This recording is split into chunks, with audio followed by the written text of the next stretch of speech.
Hi.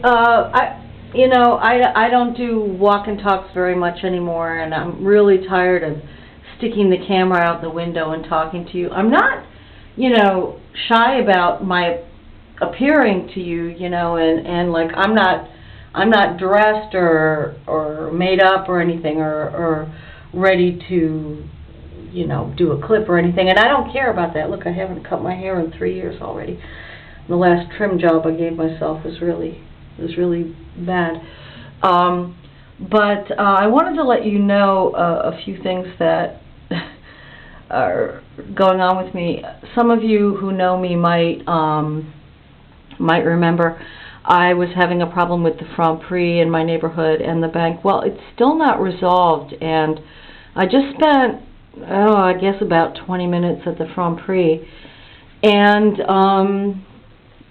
try not to say, they made me go into the office and sit down and explain the thing to them again, and, I really don't like it when people try to put things back on me, like, oh, you're mixing things up, there you go again, what you should have done is this or that, and it's hard to remain calm, but you have to, and you have to say, well, this problem wouldn't be going on for a couple years or however long it's been if your employee hadn't made a mistake and you had read my letters and you and your employee had not insisted that I get the proof from my bank and pay for that and everything.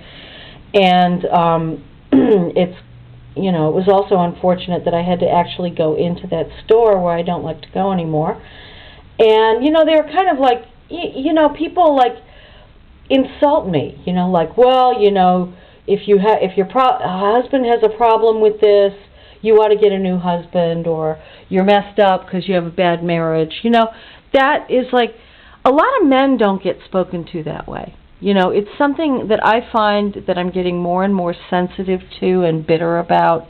It's something that people will be more likely to dump on a woman.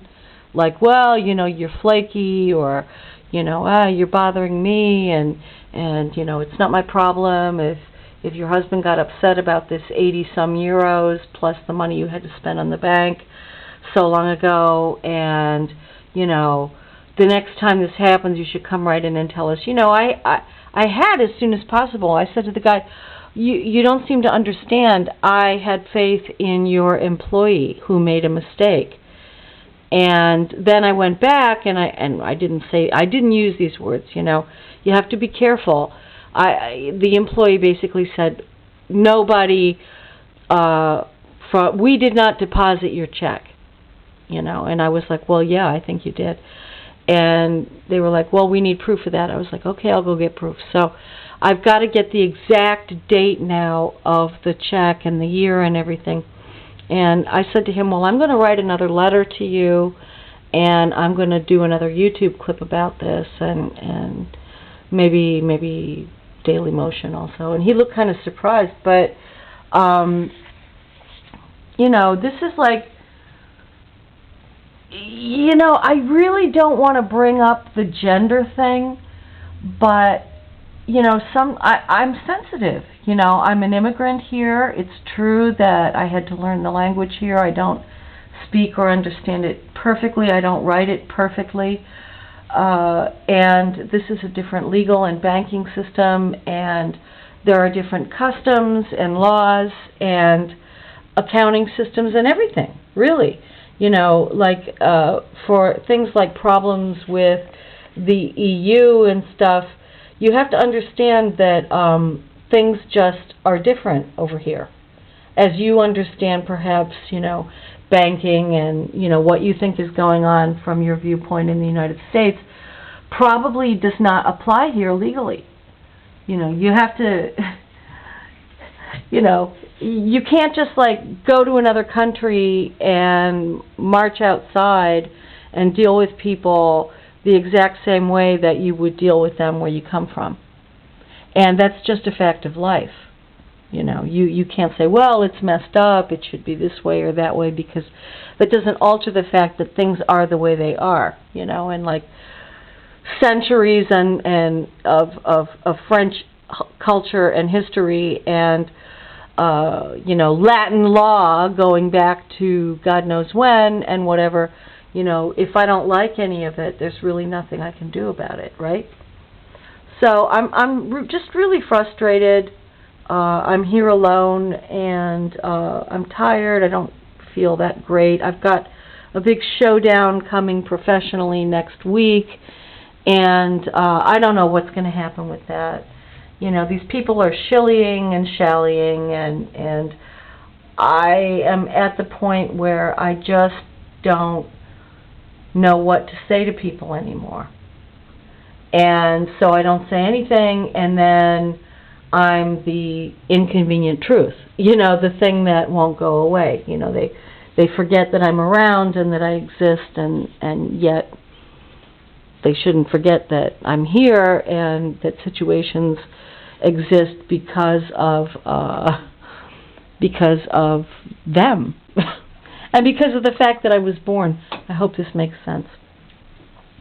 So I hope you're all doing well. I was just chatting a little bit online with Skybird Bird about, you know, remembering George Meyer of The Simpsons TV show and Jack Handy of Saturday Night Live and stuff like that. And, you know, when you know people personally and they're in positions to know things, you know, they might have some insider information. You know, if they know that you're a journalist, you might hesitate to just go up and ask them, you know, like, hey, you know, you're chief engineer at NASA, retired, you know, what's with the UFO thing? You know, I get really shy about that sort of thing. And, as you know, somebody was commenting on YouTube, you know, for a Family Guy, you know, what, do these writers get told what to write for this, like, predictive programming type stuff, or what? And I answered that person and said, well, actually, Chris Carter of X-Files does say that, you know, the CIA met with him and that he was told that things were supposed to go a certain way and that certain things were supposed to be discussed and introduced or whatever. I don't have that many details on that, but you know what I mean.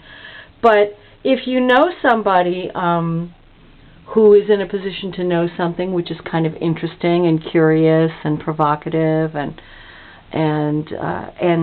you have a journalistic background or maybe affiliated journalistically now, you have to keep that sort of thing very, very separate, and you have to be very careful about using what you know, saying, well, I'm in a position to know that this or that happened, or I heard that this or that happened, and I can't name my source, but this was a face-to-face meeting, and I don't think this person would lie to me. I mean, I have done that sometimes, but I really avoid it.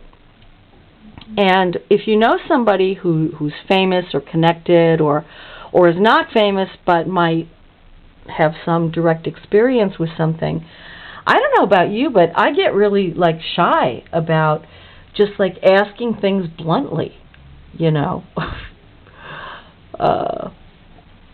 You know, in a perfect world or in a movie script or something, I suppose I would, you know, take charge of every situation and, you know, just come right out and ask people what the deal is, but that's just not really my way of doing things, and it's just not really my personality.